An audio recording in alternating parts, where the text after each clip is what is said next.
Hello, everyone, and welcome to the CCA League Week 5.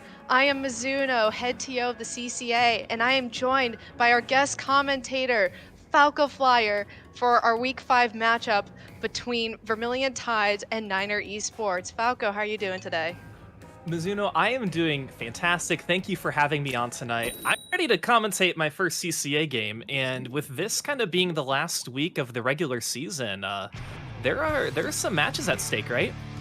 Right, exactly. Vermillion Tide sitting in Division 2 are actually fighting for a playoff berth and hopefully securing the second seed. We are jumping straight into our first match, Game 1 on Splat Zone's Wahoo World. All right, and taking a look at these comps, we see the Splatana Stamper, something we don't see very often. Explo coming out as well, a pretty traditional comp, I believe, on the side of Niner Esports. You may have to help me out with who's on which team with these colors here. Right, exactly. Already, the zone is kind of in this neutral situation. Both teams kind of scoping out and seizing the opponents, just seizing each other up. The zone still has yet to turn hands and be taken for the first grab here. We're already... Oh, excuse me. I'm just realizing this is Clan Blitz. I thought this was zone. You know, Oh, we got the wrong map. We've had Splatfest for 48 hours. We're still in... we're still thinking about other things. It's all good. I was about to say, I thought the zone would turn hands at this point, but no, all the players are taking control of this clam economy here. 1 minute in, and right now, it looks like Vermillion Tides are the only ones so far to even have a ball, as if they're just about to re-grasp it. Yeah, Vermillion Tides, it's hard in the beginning of a game of Clan Blitz like this to kind of get your footing right, and especially because this is a mode where you're going to be scattered all the way around the map. But look at that, Niner Esports almost able to pick up a clam and score that in, and as Vermillion Tides, I believe they are the pink team, but they're able to stop that push and kind of get some kills of their own too, so they're getting back in there.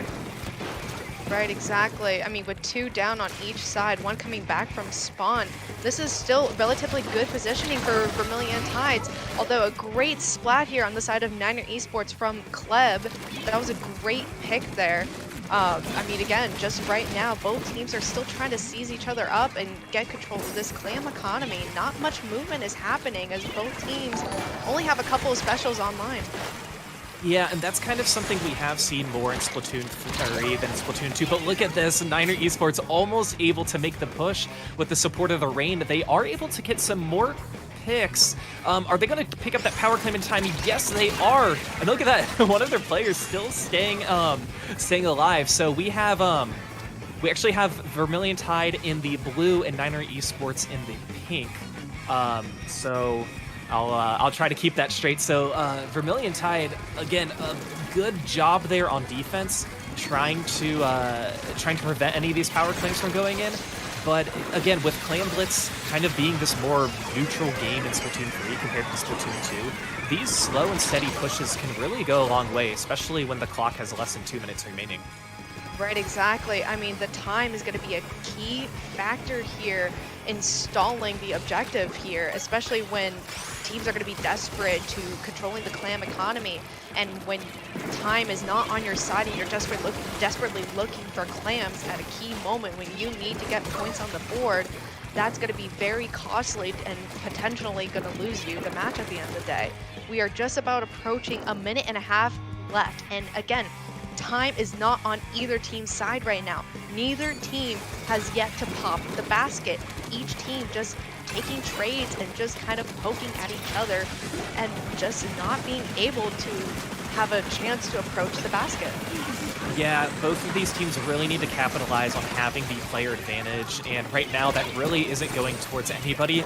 But Niner Esports in the attacking position, and they are able to get the first score of the game. I'm not sure if they'll have much to follow up with 2 players down. It looks like the Blaster is going to go in, getting a few clams. So again, not the best push, but at this stage in the game, when you're 4 minutes in, and that's the only push, that might be all you need to get the win. You're absolutely right on that point, Falco. Now Vermillion Tides doesn't have a lot of time to work with, and they still have some still have to grab some of that map control back, and of course worry about the clam economy to get some of those points. Now to succeed the 74-point lead against Niner Esports, they do have to get a ball and a few odd clams or so. So it's not too much, but the fact that there's only 30 seconds left, Vermillion Tides has got to get a move on. And Vermillion Tides has 3 power clams at the ready. Look at this. They are trying to strike, but unfortunately don't have the player advantage right now with 2 players down. They are able to use some specials, but Niner Esports able to pick up that defense and get some of these players. And that's going to be hard because as these players respawn, one score is going to go in. They're going to be trying to jump these power clams in. I don't know if they can do it with just having the Slosher alive and most of these power clams gone. Oh, what an attempt there by Vermillion Tide at the end, but Niner Esports with their defense able to prevent that. And that is game 1 to Niner Esports. And absolutely right, Falco. That defensive front was so clutch. That clutch factor that you have to have just sitting there and waiting ever so patiently for your opponent to come to you, you can't mess that up because of the timing. And Niner Esports, they executed that defensive front very well, and they played that very patiently.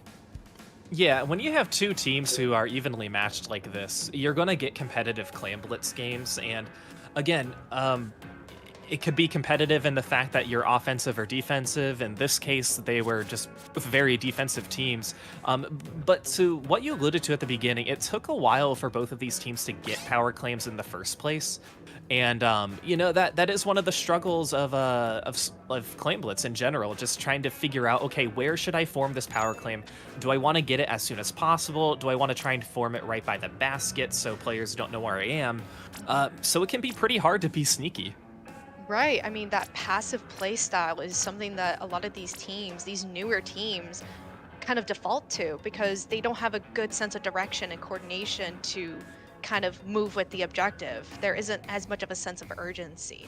And that could definitely be applicable to not just Clan Blitz, but we're heading into our second match here. It can also potentially apply to Rainmaker. We're heading into Rainmaker Mincemeat Metalworks now.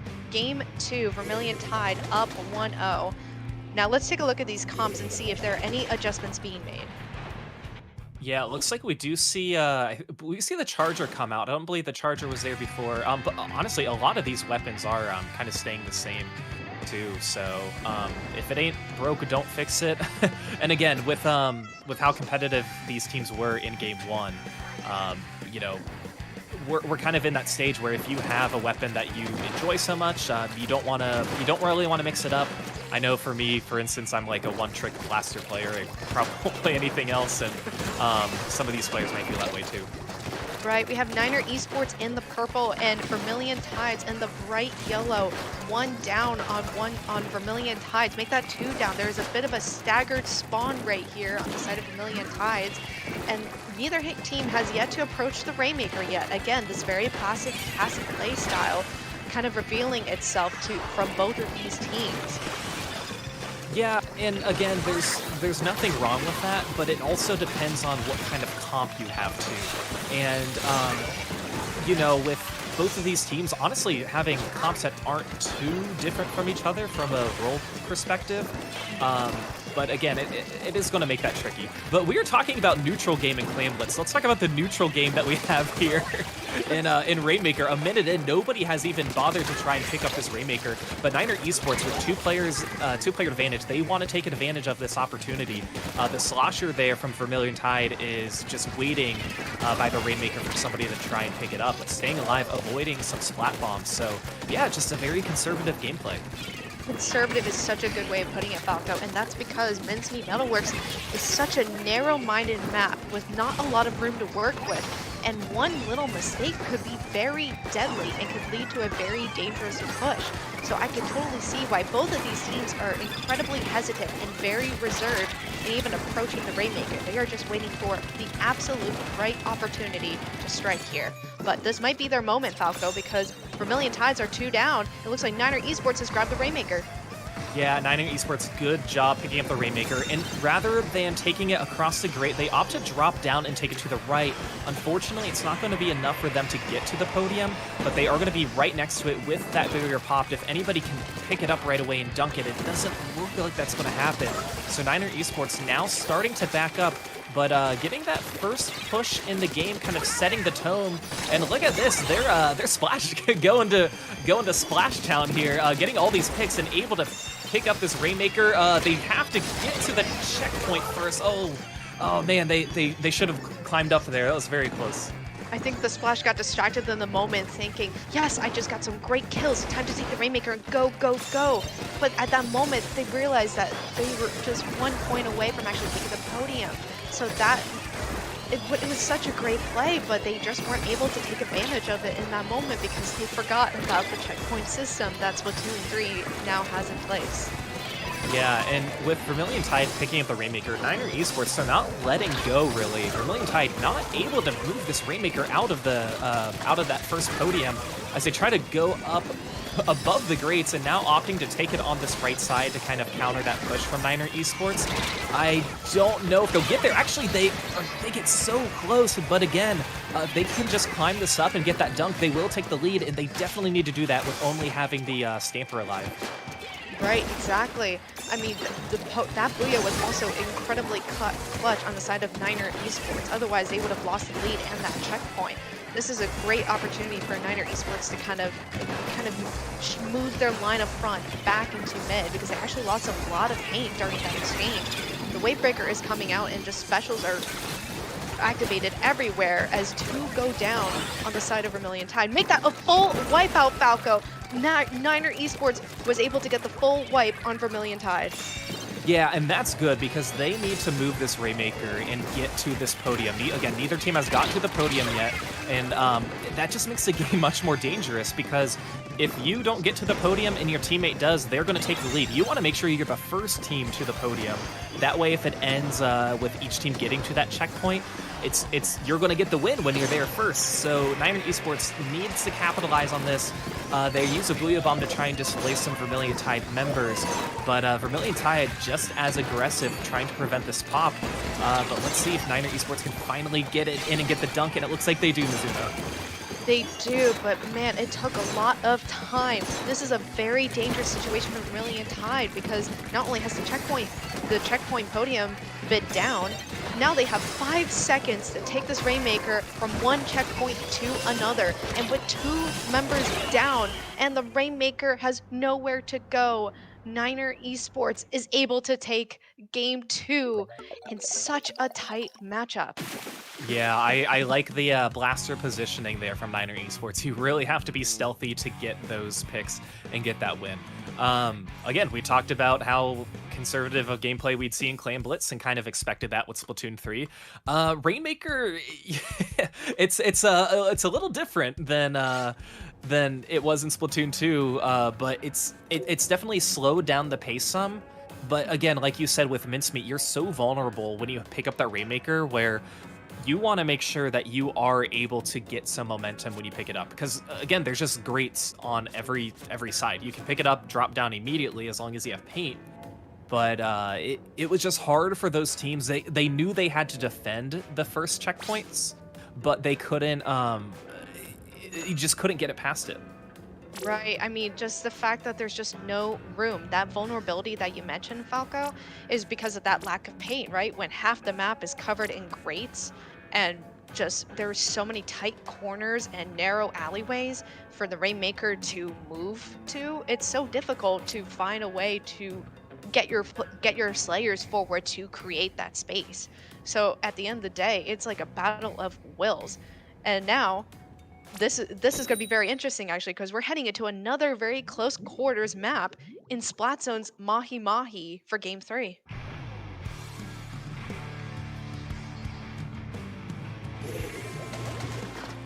We have, let's see, it looks like a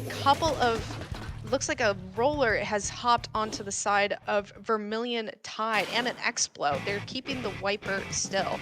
On the other side, we have the Hydra coming back which is a very nice pick considering, again, such close quarters on this map. We do see 2 go down on the side of Niner Esports, and that is going to give way to Vermillion Tide taking the lead here. Yeah, this can be one of those very quick matches where if you can take control, get the splats, and just kind of push up and start your lockout phase, it can be very hard to break in. And Niner Esports now needing to find a way that they can break in. Unfortunately, the Splatana Stamper doesn't really paint that well. It's hard to defend, but when you could be aggressive with the Zipcaster and push up on Mahi, it's going to be pretty nice. But yeah, this particular map and mode, it's going to get dirty pretty fast. Right, because it's just so cramped here. You have very little ways to move around and kind of have entry points to get back in. We already see Vermillion Tide struggling to keep their members alive as 3 go down. With these staggered spawns, Falco, this is a very dangerous game to play, and this might allow Niner Esports to take back the lead. Yeah, and it looks like they do get the lead, but they are using some specials, which is great, but not a lot of Vermillion Tide members are breaking into the zone. So if you're Vermillion Tide, you need to wait. You don't want to be just jumping into this zone unprotected without specials, without coordinating with your team. We see, once again, the Stamper here trying to flank a little bit, able to get that pick on the Blaster, but now they need to worry about painting this zone because we have less than 10 seconds and less than 2 players alive on both teams. Is this going to be enough for them to do it? Can the Viper do it? They do, giving 75 penalty points to Niner Esports. What a great play by Vermillion Tides' roller player. They were able to get a crucial kill on the zone, which allowed the Viper to paint the zone along with the roller, and that support was absolutely needed. That was the most clutch play possible, Falco, and that is giving Vermillion Tides the second chance that they need to get some more points on the board. Yeah, when you kind of get that second wind, able to build up your specials and work with your team, it basically is a brand new game. But now you have no time to waste because you don't want to get rid of all these points and then have the enemy team cap it so you have just as many penalty points as the enemy team. So you have to stay aggressive, have to be on this. And it looks like that is exactly what Vermillion Tides are doing as we have just about 10 units remaining. Can they keep this up and get the win? They're sitting at 5 right now, but Niner Esports trying to break in.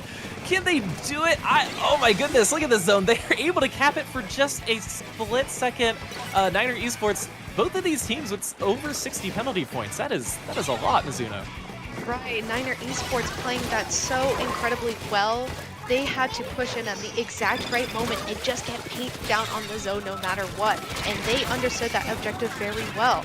Now, again, Falco, these penalty points are going to be so detrimental to both teams trying to work this zone. Already, Vermillion Tides is trying to work their way back in, but struggling as a great pick here on the side of the Niner Esports Splash player. And 2 are down on the side of Vermillion Tide, and they're in trouble once again. Right. Basically, at this point, you could say it's tied. It's a race to see who can get rid of their penalty points first. And if neither team does, then Niner Esports, they're going to get the win because they essentially got there first. But Niner Esports still doing a good job holding onto the zone, but we are going to see some specials coming out from Vermillion Tide. Once again, they're able to cap it. Man, you go from 66 penalty points to 3 back up to 58. That is hard.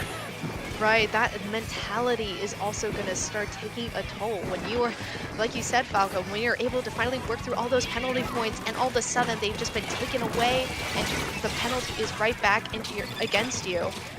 It does definitely take a toll mentally on these players, and it's like just a constant tug-of-war happening here on the zone. Yeah, it is. And Vermillion Esports, they're having a hard time now trying to find an opportunity to break in. Niner Esports, they have the Hydra sitting in a pretty good position, just watching over the zone and touching up on areas. And we now see the Stamper trying to go for them. The Hydra is now going to be going down. But again, like, no team has really entered the lockout phase yet. We've just seen trade for trade, pick for pick. 2v2s, 3v3s, so in this kind of stalemate game, you're only going to benefit if you're winning, which in this case is Niner Esports. And with 10 seconds left, Vermillion Tides needing to hold on to this zone for probably about 10 more seconds without giving it up even once. Let's see if they can do that. Right, I mean, this is a matter of just patience here. Finally, the zone has gave way, and Vermillion Tides is going to be able to take their first match of the set. And Falco, right? You talk about how Vermillion Tides has the advantage because they were able to get to their points first. That means Niner Esports, they're on the back foot. And as you saw there, the Hydra just, I don't know why they did this, but they just hopped right over and fed right into the roller. There's a little bit of desperation when you're down for that count. And that certainly played a factor into how Niner Esports was just, they weren't able to come back in this match. Yeah, and I mean that's what they needed now. Of course, so this is a best of 7, and with you don't want to you don't want to give up and start off this series 0-3 and have to worry about a reverse sweep. Now you have a little bit of time to give up and to kind of just able to not play as aggressively so much. So that was a much needed win for Vermillion Tides, but hopefully they can keep it up if they want to keep getting these wins. Right, Falco, momentum here in this league style format is so crucial for during these sets. Time and time again, we've seen in the league, and not just in the league, but in Ludi or other leagues similar, momentum is probably the biggest set killer.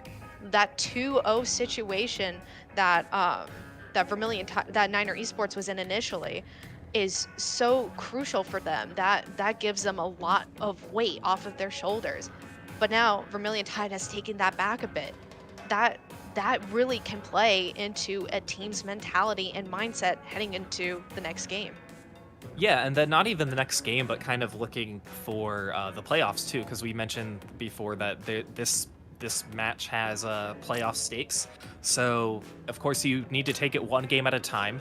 But you're right, the kind of the mental side of things where you can let distractions get in the way. There could be a lot of things that you need to worry about, but yeah, it just take it one game at a time. One game at a time. We're moving on to that next game. Game 4, TC Hagglefish Market. Falco, I was just playing this earlier today in the Speed Ladder from Academy. And this map is so incredibly fun, and I'm actually really interested in how these teams are going to approach this. Yeah, it's all about covering the area that's I don't know the proper name, but it's like right under the the tent area, because all 3 Canopy, checkpoints are right. the canopy. Yeah, all 3 checkpoints just kind of surround it. So if you can get in a defensive position where you're preventing any members from getting to the checkpoint, it's going to be much better. On the counter, if you're on offense and you want to try and make sure that you're blocking maybe the Hydra, that'd be a great spot for the Hydra for Niner Esports. Speaking of which, they're on top of the canopy, but yeah, it's all about protecting those checkpoints. Right, Niner Esports in the orange and the Vermillion Tides in the blue. For context, folks, Vermillion Tides already taking that tower towards that first checkpoint. And Falco, you're right, that Hydra on the side of Niner Esports is going to be a crucial factor, and control of that canopy again is just a game changer at this point. I mean, having control of that area is so crucial for overseeing almost the entire map. Yeah, and I want to point out we are seeing the Tri-Stringer come out for the first time in this set on the side of Vermillion Esports. So a weapon that it can do some damage, and having a killer whale there is great support as kind of a backline weapon too. So Vermillion Esports trying to find an opportunity to push up the Rainmaker. Now the Tri-Stringer is trying to take out the Hydra in a little backline versus backline action. But Niner Esports now with the player advantage, they are going to be taking this tower and getting more picks. Right, now the Tides have turned. The bubbler usage here is going to be great as they are heading into this first checkpoint. Niner Esports just about getting that clock ticking now. There's a lot of pain, and 1 down on the side of Vermillion Tide. Make that 2 down, Falco. Now this is getting a little bit dangerous for Vermillion Tide. Yeah, and again, it's controlling that right canopy, which Niner Esports, they were able to do as the offensive team. They're going to quickly get past the second checkpoint, taking down, trading with the Roller. Or the Roller's still alive. Roller stayed alive much longer than I thought. who is able to prevent the tower from getting to that third checkpoint. So Niner Esports getting all the way to 23 on that push at probably about midway through the game. That's not the back and forth stalemate that we saw in games 1 and 2. Right, it's a very decisive push, clearing out the first 2 checkpoints, and that is going to go a long way if they were to counter push again in any time during this match. Now we see that they're trying to move the tower here again. It looks like Niner Esports is trying one more time. There's a little bit of pressure here on this canopy, but it's not going to go much anywhere as the Hydra is wisely backing off. And again, this control of canopy is just going to be crucial for any chance for a push to be had. Yeah, when you have a lead like that, you want to try and protect it. And again, that's what Niner Esports is doing, and they're doing a really good job painting and flanking. The blaster over there on the right side, unfortunately, going to be going down to that splat bomb. But look at this map control now by Niner Esports with a little more than halfway through. It's looking pretty good now for Niner Esports. Right, Niner Esports and their paint control on mid and holding that line, that defensive front line is going to be crucial in giving them a chance to potentially stop this TC push. Great use of the bubbler here on the tower at a key pinching point here, Falco, and already this tower looks like it's just about living just a little bit longer. Oh my gosh, 3 are down on the side of Niner Esports. This is just tumbled into new territory. Yeah, I mean, this is what you need to do if you're Vermillion Tide, but unfortunately you're going to have 3 players going down, leaving just your tri-stringer alive, who's going to need to back out.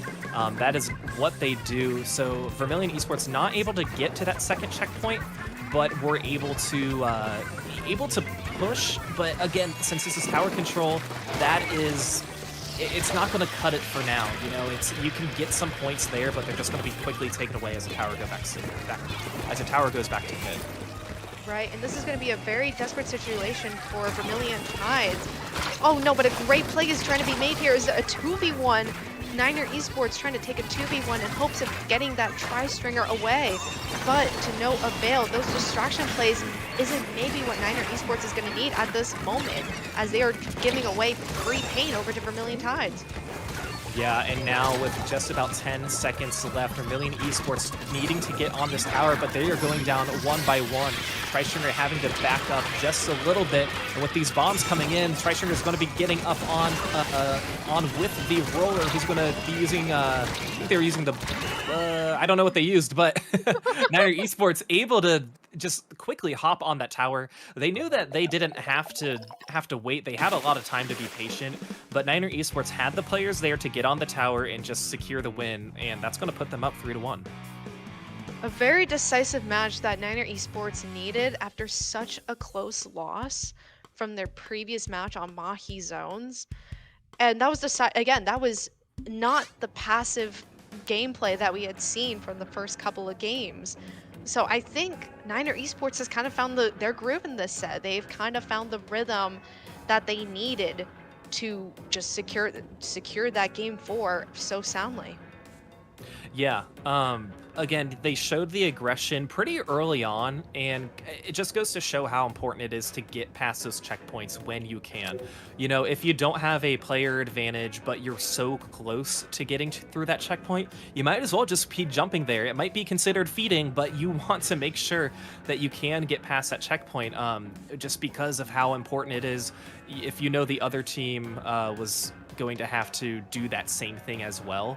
So you want to be the first one to do it. And Niner Esports, again, they were very dominant with their performance in that game. I mean, they didn't get through the third checkpoint, but again, you don't need to get the knockout to get the win.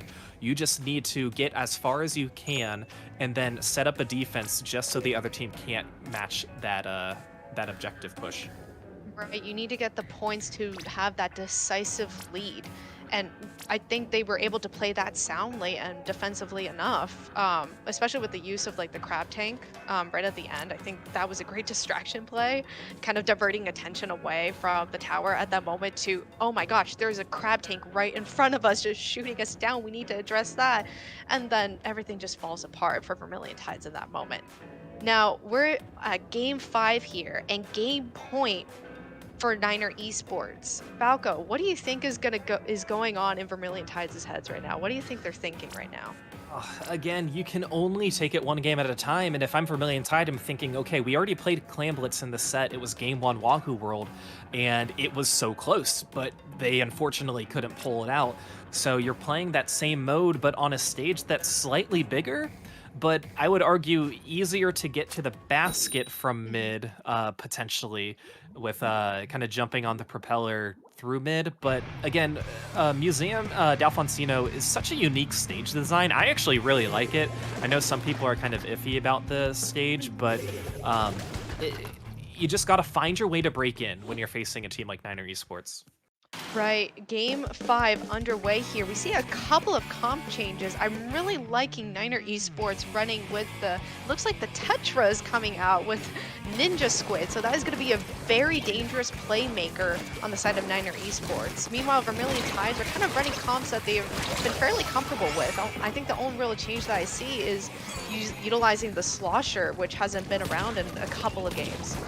Yeah, the Exposure here, a different weapon choice. That's going to kind of be their anchor for this stage. And again, like, you can see all of mid from the stage, which is pretty nice. So Vermillion Tide opting with choosing a weapon that can just get good picks, just like exactly how they did.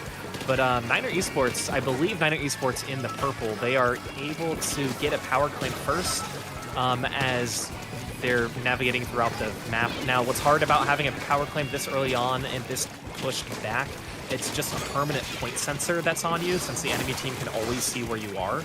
So it can be hard to break in when you get it so early and not closer to the enemy's basket. You point that out so correctly, Falco, because that is information that the opponent is going to use against you when you're in a moment like this where Niner Esports, they have just had to keep consistently backing up from the pressure from Vermillion Tides. And now you're holding onto this ball, you're juggling it around, defending the basket. I mean, if this is a constant debate, do you keep it or do you drop it in hopes of defending your basket? Yeah, in a way you can use it as a distraction where, you know, it's like we have this claim, but this might not be the claim that we want to score with, but we want to draw your attention to it. And that could allow another player to maybe go up and try and get a flank. Speaking of flanks, we have the roller here getting some good picks. This might be a team wipe. Oh no, Tetra's coming in with that last push to keep it alive, but Vermillion Esports able to get this score in and get down to 68 with a few claims to follow up with. So first score of the game, that could come in handy. I mean, we saw how it worked in game 1, so this could be the only push of the game.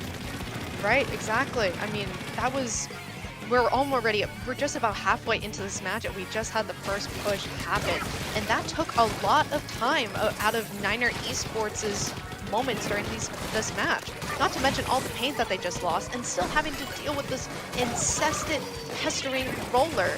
I mean, there's just no room for them to work with.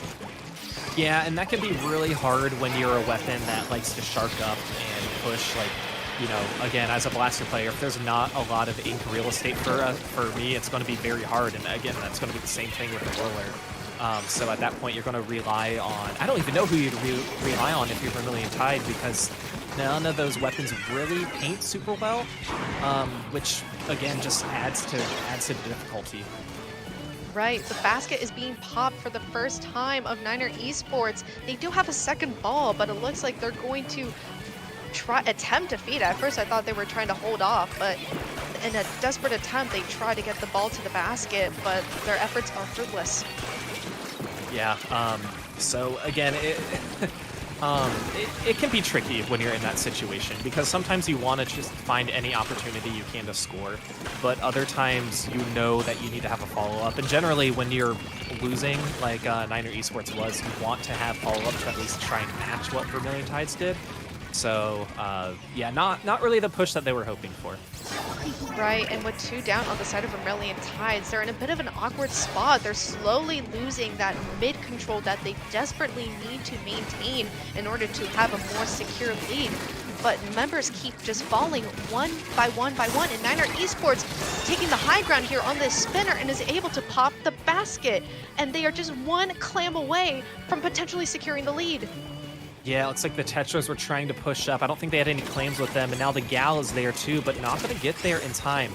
So Vermillion Tide able to hold on to that defense, still leading this game with less than a minute left. What they need to do is just get map control at mid. They don't need to push their power claim. They just need to apply a little bit of pressure so Niner Esports don't have as much space to work with, and they'll need to work harder to try and push towards that basket. And it looks like that's what they're doing right now. Now they just need to get these picks, and that's going to be 2 for the Expo. That's going to be a triple. So can they get the quad? We see, oh, the bubble's not going to allow them to do that. So a very good counter push there by Vermillion Tide, getting the power claim up there, getting more map control, now tossing some of their clams. Not able to get the claim in the basket, but with 3 players down, this is going to give Niner Esports one more chance. I was just about to say, this is a very dangerous game that they played. They got a little too aggressive with the ball. You saw, Falco, that they tried to toss up the ball to their teammate in hopes of popping the basket to just completely secure the match. But no, it got completely flipped on its head, and Niner Esports took advantage of a very costly mistake, and they have taken the set against Vermillion Tides 4-1.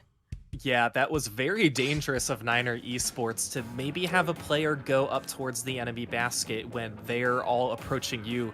But quick with that response, they knew they just needed to score 1 power claim to get the win.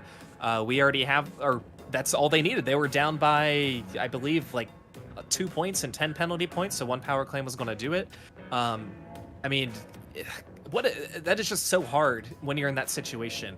And Clan Blitz, you and I both know that's a very teammate-oriented mode. You have to have the communication there. You're on your toes all the time. So a very gutsy play there for Niner Esports, but it's going to pay it off. It does, and great showings by both of these teams. Now, to talk a little bit about the bracket here, this was Vermillion Tide's chance to actually still be in contention for a playoff berth in their division.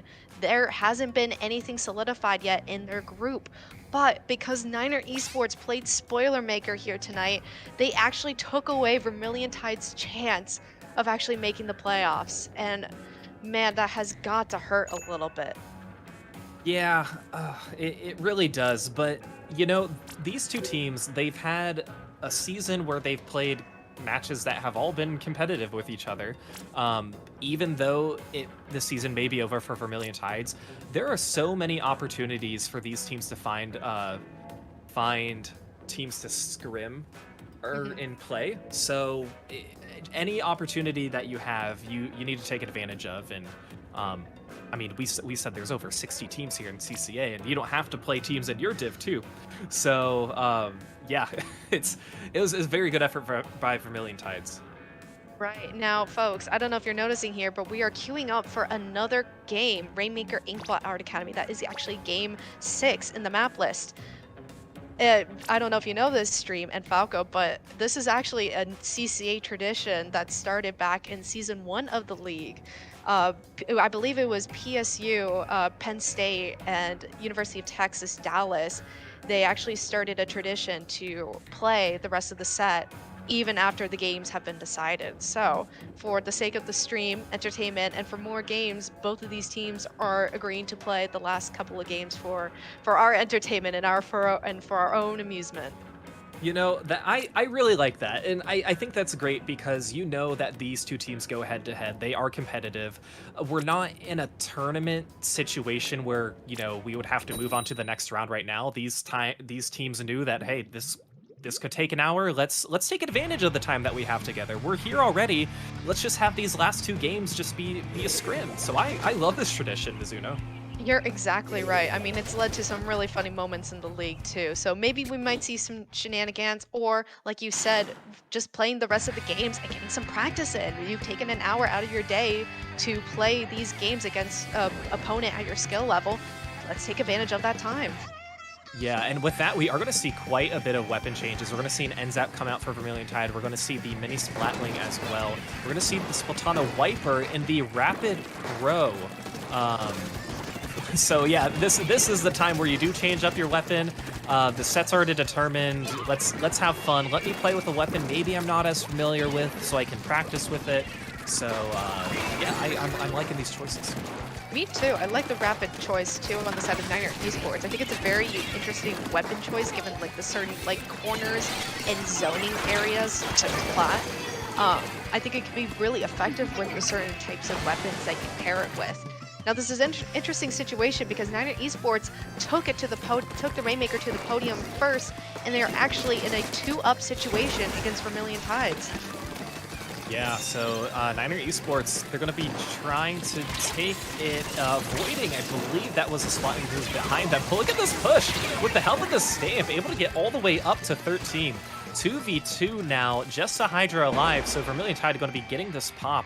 But I love those like gutsy efforts there if you're a player like on Niner Esports. Are we just going for the podium? Not a lot of paint, I just need to go. I want to try and get this done. Right, and that just paid off dividends for Niner Esports. I mean, they were able to make just enough room ahead for the Rainmaker to just squeeze on right through, dodging all sorts of yellow, orange paint on the map.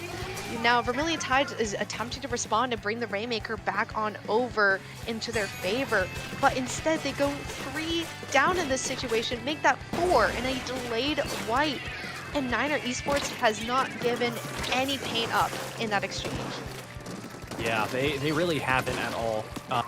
And I mean, Vermillion Tide, they want to try and find an opportunity to break in, but when you have a hidden Ultra Stamp, it's going to make it that much harder. Who's going to get a double? What a fantastic splat there from the Splatana Wiper. Now able to push up and keep up this pressure.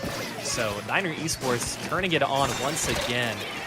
And they are able to get the Rainmaker, trying to take it up this left side, using the help of the Ink Vac, able to get up and move. Let's see how far they can go.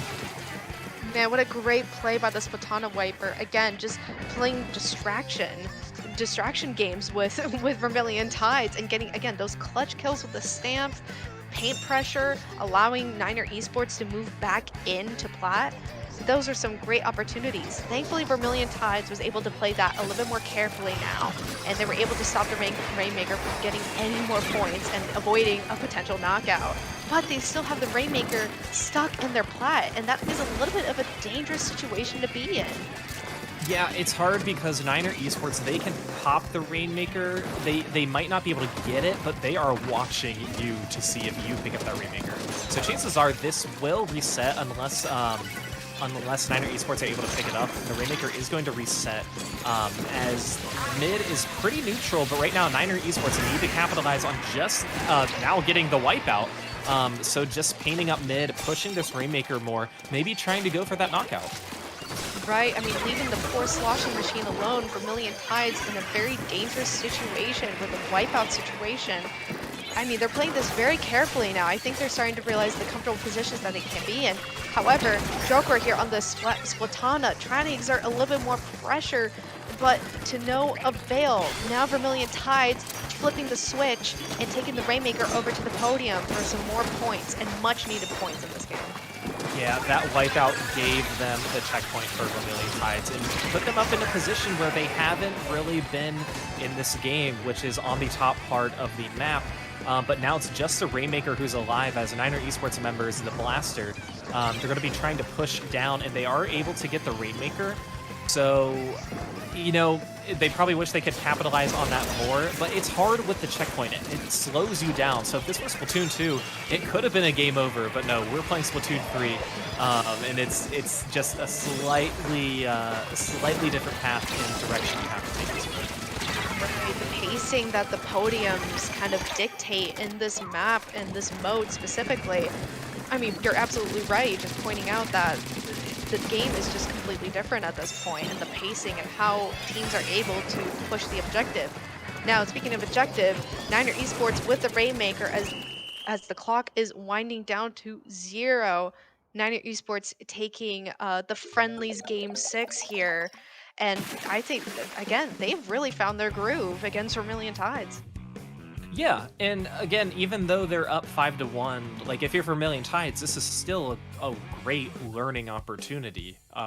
You know, it's fine if you get beat in most of your sets, But the fact that these two teams seem to be competitive with each other, it's great practice. And a lot of people, they can focus on scrims and think, oh man, we lost every game or we lost the majority of the games. But when you play people who are at your level or maybe slightly above, you're gonna learn so much from that play style and from that ability.